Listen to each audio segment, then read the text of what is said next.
Hello Astrobros subscribers, welcome back to another video of Exalted and Debilitated planets in both Western and Vedic astrology.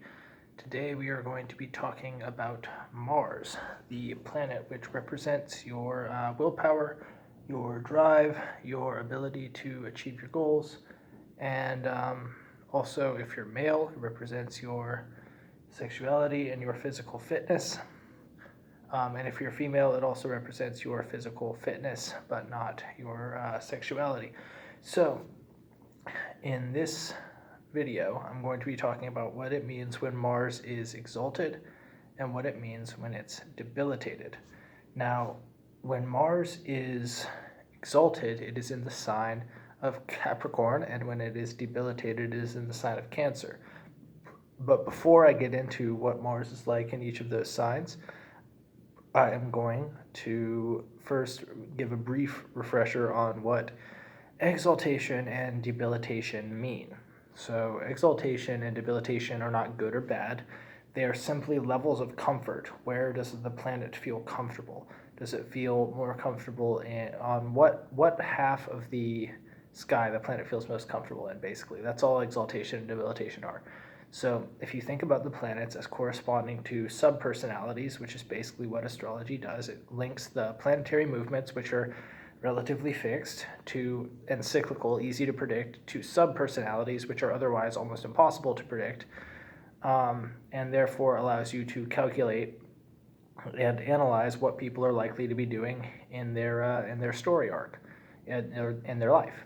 So, as far as an exalted Mars goes, Mars is exalted in Capricorn because Capricorn is a planet of discipline, hard work, rule following, karma, and organization.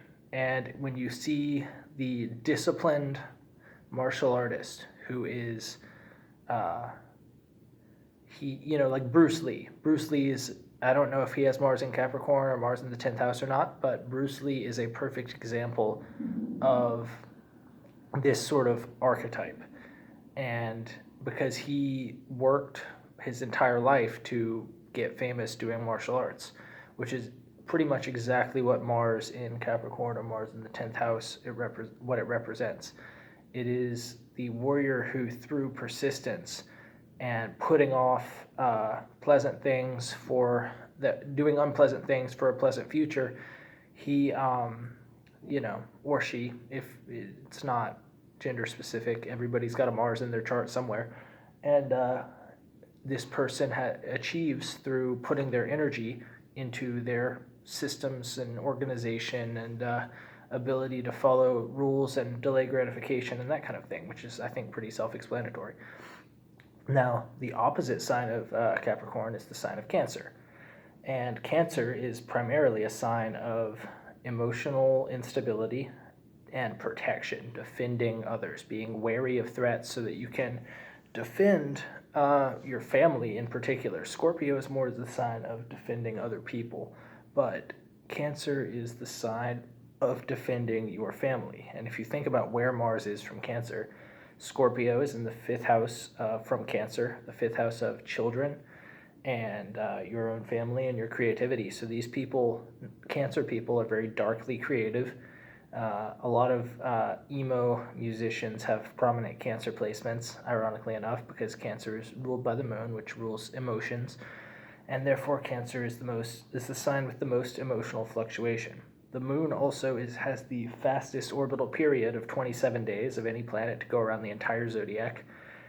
Where it takes the sun 1 year, the moon just goes 27 days. So the moon moves very fast. So these people's emotions are very fast. Their reflexes and reaction time, Cancer's reflexes and reaction time, are also very fast.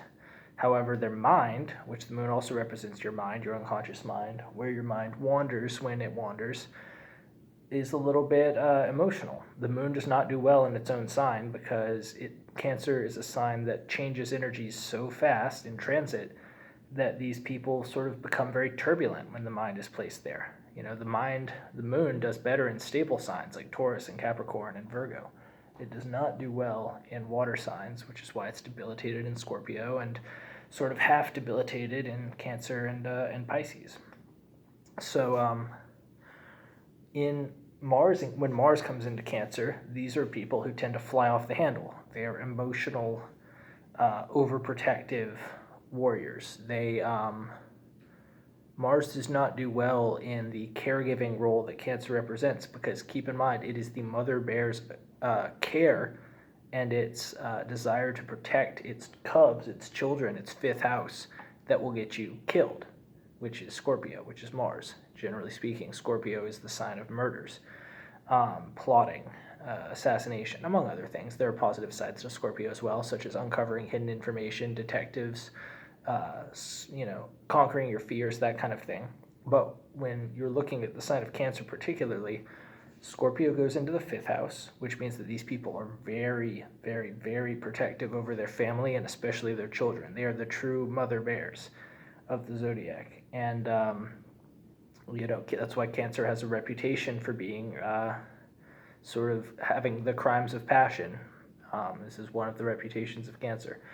And, when Mars comes in here, that passion gets the force of your entire blood and your body and your ambition and your drive behind it, your male sort of masculine drive. And these people they can go a little crazy. They can be very, very protective of themselves. And that in that self-defense, they can risk, being either emotionally or physically abusive even sometimes, not out of intentional malice. Cancer is generally a very peaceful sign, but it's out of that, they'll build up resentment over years and years and years, and then eventually lash out at the person they might even love the most.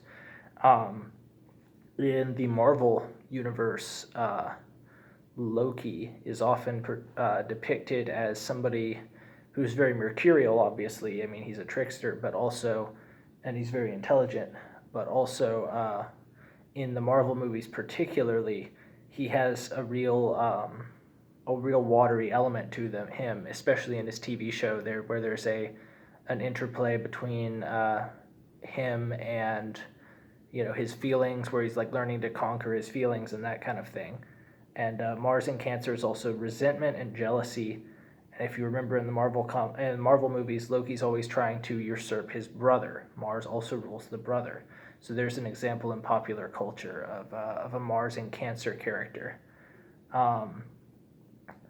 Another pretty good example of Mars in Cancer character in modern movies is Edward Cullen from Twilight, because you can see he's